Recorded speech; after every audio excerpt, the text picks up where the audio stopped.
Gabimaru is the latest white-haired menace who has a body count unheard of since John Wick. Despite being a hardcore assassin, one thing brought this fearless demon to his knees: a woman. After being married to the chief's daughter, Gabimaru fell in love and asked the chief to let him quit. However, the chief set him up to be captured and sentenced to death. They tried everything from beheading to burning to boiling, but Gabimaru just couldn't be killed. Finally, a specialist was called in. Sagiri from the Yamada clan, known for cutting off heads like an art form. However, instead of sending him to meet his maker, she offered him a job that would get him a full pardon from the shogun upon completion. The job would require him to go to the island of paradise and bring back the elixir of life. However, no one who's ever gone there has returned human. Gabimaru accepts, and the next day he's brought before the shogun along with other notorious criminals that have been sentenced to death. When the council shows them the only man to return alive, the prisoners insist that it's a hard pass, and one even tries to leave. The man is immediately beheaded, and the council explains that since they've already been sentenced to death, each prisoner will have a monitor from the Yamada clan. If they try to default or misbehave, the prisoners will be executed. Should they return without their monitor, they'll be executed too, and only one can be pardoned in the end. Lastly, the council informs the prisoners that they'll need to reduce their numbers before heading out, which instantly sparks a bloodbath that the shogun is a little too excited to see. Gabimaru tries to object to the senseless murder, but when the other prisoners try to take him out, he has no choice but to rip them to shreds. After the mini Hunger Games, only 10 prisoners are left, and their mission begins. When they arrive at the island, Gabimaru tells Sagiri that the elixir is real because his village chief was apparently immortal thanks to some medicine he acquired across the sea. When they head further from shore, Gabimaru is attacked by one of the other prisoners, who Yamada monitors. Kisho just couldn't be bothered. However, Gabimaru quickly turns the prisoner into a kebab with his own weapons, and Kisho's grateful that he can quickly get off the creepy island.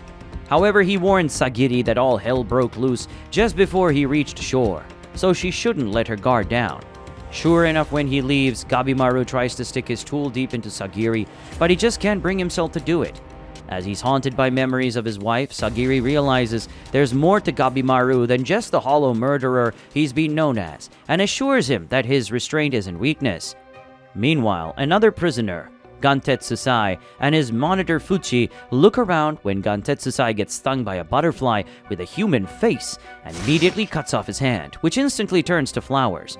Unfortunately, things get worse when giant, mutated creatures appear around the island, including where Gabimaru and Sagiri are. When Gabimaru sees they're completely surrounded, he turns off his emotions completely and pulls off an impressive Levi Ackerman, taking down the giants instantly. Sagiri, on the other hand, is possibly questioning her life choices when one titan sneaks up behind her. Gabimaru rushes to her rescue but leaves himself open to an attack. Suddenly, Genji steps in along with Senta and Yuzuriha, who clearly seduced them both into being her bodyguards. Yuzuriha tries to use her charms on Gabimaru, but he instantly rejects her, so she settles for them working together to increase their chances, saying they're free to betray each other anytime. They begin to trade information about the creatures on the island when Sagiri suddenly passes out. Meanwhile, two brothers, Tobe and Toma, wander the island together. Now, Toma had infiltrated the Yamada clan to get his brother out of jail and felt the Paradise mission was their get-out-of-jail-free card. Even now, he depends on his older brother for everything, since the guy is kind of a monster, and his greatest skill being the ability to adapt to change. On the other side of the island, Sagiri finally wakes up and joins the others. There, they figure that the monsters might be the key to finding the elixir. Later, Genji walks up to Sagiri and tells her to drop out of the mission and go bear children instead, insisting that she's not cut out for it and lacks the experience. However, Senta joins the conversation and points out that it might not be that easy. At that moment, another pair, Nurugai and Tenza, try to abandon the mission entirely, since Tenza believes Nurugai doesn't deserve the harsh sentence. They suddenly come across several wrecked Yamada ships surrounded by a host of monsters. There they see what's left of Kisho, who clearly never made it back, and decide to fight to survive. Amazingly, they manage to make it back to shore, and as they wash up, Tenza discovers that Nurugai is actually a girl. The next day, Genji offers to escort Sagiri back to the shore, but she refuses. However, they're both interrupted when one of the other prisoners appears and deals him a fatal blow. Gabimaru shows up to take him down, but he finds that the monster's far stronger than him, and he'd need help. For the first time, he and Sagiri partner up to take on the giant glutton. Gabimaru uses his flame ninjutsu to cause a fire, and when the smoke becomes too much for the giant to bear, Sagiri uses the opening to cut off his head. After they meet up with Yuzuriha and Senta, where they discover a village. At the same time, Chobe and Toma are done slicing up the strange monsters when they discover two women doing the devil's tango. Turns out they're also part of the monsters, and one even changes into a man to get rid of them.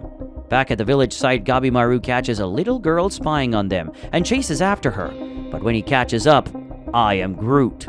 Gabimaru and Sagiri leave Groot here to Yuzuriha while they chase after her.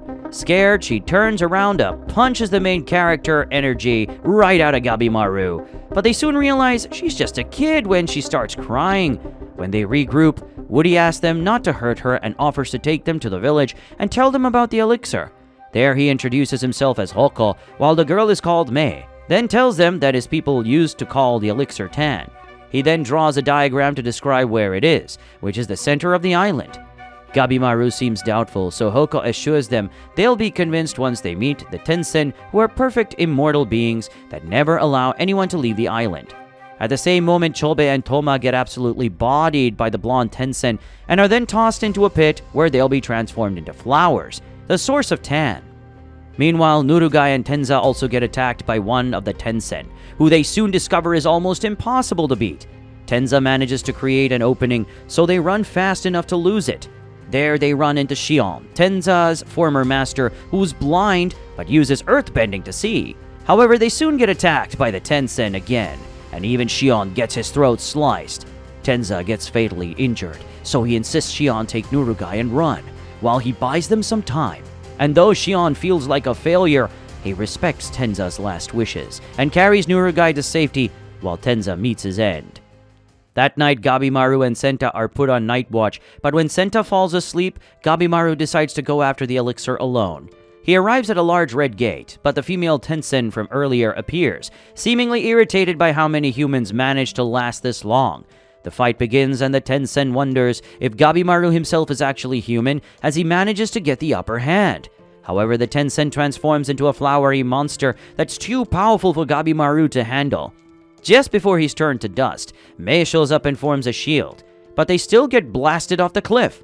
The next morning, Hoko offers to lead the others to search for Gabimaru and Mei. He tells them more about the Tensei, saying that legend has it that they used to be an old man that became a god and split into 7 parts. Meanwhile, the Tensen hold a meeting to discuss the pesky humans and blame Zhu Jin, who now looks like a withered grandma. The group then shares another round of Tan, and Zhu Jin returns to her ageless form. At the same time, Gabimaru wakes up and finds Gantetsu Sai and Fuchi. So he tells them all about the Tensen, and they agree to work together. Mei finally wakes up but now looks like a woman and is even able to talk a bit. Then Gabimaru begs her to explain what strange power she used to protect him from the Tensen. Mei calls the power Tao, but is unable to explain how it works. Suddenly they get surrounded by more monsters, so Gantetsu Sai suggests that by fighting them, they might figure out what Mei is trying to say. Meanwhile, Chobe and Toma manage to climb out of the pit, but they're confronted by a talking monster that calls itself a Doshi. Chobe goes toe-to-toe with it while strange markings appear on his body, and he's able to regenerate and see Tao. He takes down the talking tree stump, but Toma starts to wonder if his brother is really okay. Back at the cliff base, another Doshi appears and recognizes Mei, beginning her to return with it. The creature reveals that Mei is actually a defective Tensen that only has a female form, and as such, she was banished from the palace and made to choose between dying and mating with talking bug monsters to give them strength. Upon hearing this, Gabimaru loses his shit and starts attacking, but he still has no way to deal with their Tao. Suddenly, Fuchi explains the technique he was able to decipher, and Gabimaru picks it up right away and bodies the creatures. At the same moment, Sagiri and the gang reach the palace, but once they enter, Hoko's head goes flying, revealing another Tensen lying in wait. The pink Tensen explains how the entire island is full of experiments, including Hoko and his people. Then he breaks the news that there's nothing like the elixir of life, and that if a human drank Tan, they'd just turn into a tree. Yuzuriya suddenly slices him up and tells Sagiri they need to run for it, but the Tensen regenerates and attacks. Yuzuriya dodges because she can apparently see Tao, but that's not enough to fight him. Sagiri asks Hoko's head how to defeat the Tensen, so he says they need to target its Tanden, but Sagiri doesn't have enough Tao to do it alone. The three of them work together and are able to slice it up at the tendon, but it eventually regenerates into a two-headed flower monster and goes after Yuzuriya, but Senta steps in front of her and becomes a flower head too. Meanwhile, Gabimaru thanks Mei and asks if she has any requests, but he suddenly gets a nosebleed and passes out. Back at the palace, Shion and Nurugai arrive, and Shion manages to deal the Tensen some serious damage, but Nurugai gets worried when she sees he's losing too much blood. Nurugai uses her power to give Sagiri more energy, then the two of them rush out to help, while Yuzuriya decides to sit this one out. With the girl's help, Shion finally manages to land the finishing blow, and the Tensen finally disappears, saying it's waited 1,000 years for this moment. After Yuzuriya gently comforts Senta as he passes away, while Sagiri mourns the loss of another one of her comrades, meanwhile Gabimaru wakes up in a cave with Mei and the others, but he can't seem to remember anything except being the most skilled assassin in his village. At the same time, Sagiri and the rest find a safe place to crash, while Sagiri mentions how Gabimaru assured her that the elixir exists. Yuzuriya interrupts and says that it's possible that Gabimaru was brainwashed when he was a kid in order to control him, which means even his wife may not exist. Later, Shion finds Sagiri outside, and she laments how cruel it would be if Gabimaru's only reason to live was a lie. Do you think Gabimaru's wife exists? Or do you ship him with Sagiri instead? Let us know in the comments below. Don't forget to like and subscribe to our channel. See you in the next video.